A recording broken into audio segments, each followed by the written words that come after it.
اعوذ باللہ من الشیطان الرجیم بسم اللہ الرحمن الرحیم ماشاءاللہ جی سورہ بقرہ دی آیت 255 آیت الکرسی یہ اجاز صاحب نے تلاوت کی تھی تے اسی چونکہ سانو چوتھا دن ہے آیت الکرسی نہیں سمجھنے کی کوشش کرتے پے ہیں تے دعا کرتے ہیں کہ اللہ تعالیٰ سانو سمجھ کے پڑھن دی توفیق عطا فرمائے اور اپنی زندگیاں تے اینو نافذ کرن دی بھی توفیق عطا فرمائے یہ دے مطابق زندگیاں گزارنے دی توفیق عطا فرمائے اللہ تبارک تعالیٰ فرماندے نے اللہ وہ زندہ جاوید ہستی جو تمام کائنات کو سنبھالے ہوئے ہے، اس کے سوا کوئی خدا نہیں ہے، نہ وہ سوتا ہے اور نہ اسے اونگ لگتی ہے، زمین اور آسمانوں میں جو کچھ ہے اسی کا ہے، سبحان اللہ۔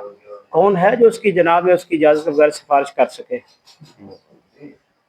اور ساتھیو یہ دو تین لائناں جڑیاں ہی پڑھیاں نے آیت الکرسی دے اندر جو موجود ہے سائد دے اندر موجود ہے تے انہوں دیکھتے ہیں کہ اللہ رب العزت نے اپنے بارے یہ جڑی گل فرمائی ایک تے اللہ تبارک تعالیٰ نے فرمائی کہ اللہ وہ زندہ جاوید ہستی ہے، اللہ ازل تو ابد زندہ ہے، جاوید ہے اور ہمیشہ ہمیشہ زندہ رہے گا۔ پہلے دن تو کسی نے انہوں زندگی نہیں بخشی تے نہ ہی کوئی بخشن دی پوزیشن چ ہے۔ ہاں وہ تو زندگی بخشتا پیا ہے، تو ہی تو زندگی لے رہے ہیں۔ اس اعتبار نال اللہ وہ زندہ جاوید ہستی ہے۔ کل اس دے اوتے ہی اسی سیر اصل گفتگو کیتی سی، اگے چلتے ہیں جو تمام کائنات کو سنبھالے ہوئے ہیں۔ یہی قیوم پڑھیا سی، الحی القیوم، ایک قیوم دا سی پڑھیا سی کہ قیوم کہندے نے سنبھالے ہوئے ہیں۔ ہن جڑا سنبھالدا ہے یہ مطلب خود سنبھلیا ہوا تے سنبھالدا ہے۔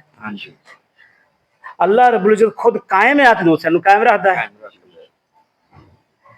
خود بغیر کسی سہارے تو ہاں تے دوسرے نو سہارا دیندا ہے۔ اس دے اوتے بھی کل ہی سیر اصل گفتگو کی